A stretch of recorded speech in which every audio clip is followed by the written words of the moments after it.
Magandang araw. Ako nga po pala si Lelen. Ayoko yumaman pero may pangarap ako. Kaya tara, magtrabaho tayo. Ngayong araw nga pala ay may time na naman ako gumawa ng bag na straw. Salamat. Ayan nga ni po at bumili na ako ng mga pang-design. Mga tali, mga design na bulaklak. Bumili na nga ni rin pala ako ng stick glue. Ayan nga ni po, hindi ko na nabidyohan pala yung ginawa ko dyan. Bali, tapos na yan.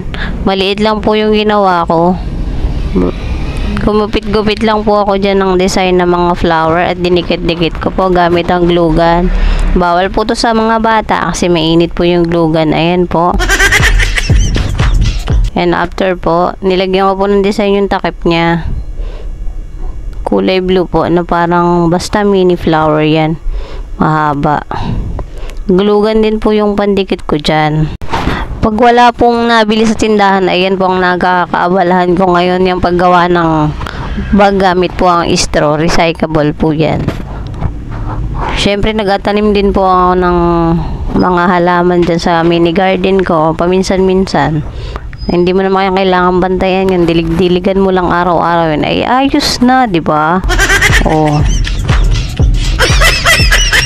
Tinakpan ko na nga ni po at kumuha ko ng panali.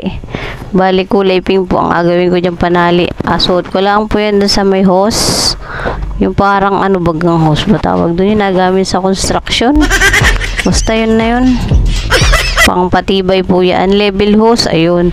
Level hose. Tapos ipapasok mo sa level hose yung tali. Pampatibay po yung level hose dyan. Minadali ko na nga ni po dyan at mayroon pong isuksok yan.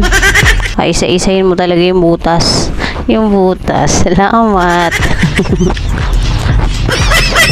Pangatlong bag ko na nga ni po pala yan naggawa na gamit ang straw. Ako'y natutuwa lang po dahil po hindi mo na kailangang itapon-tapon yung mga straw na mga nagamit. Pwede mo palang gawing recycle at gawing bag, napakaganda, di ba? Oh. Katulad po na may tindahan kami. Syempre pag may bumibiling soft drink sa amin, nilalagyan namin ng straw. Pagkatapos nilang inumin, oh, ay akunin ko na yung straw na pinag-inuman nila.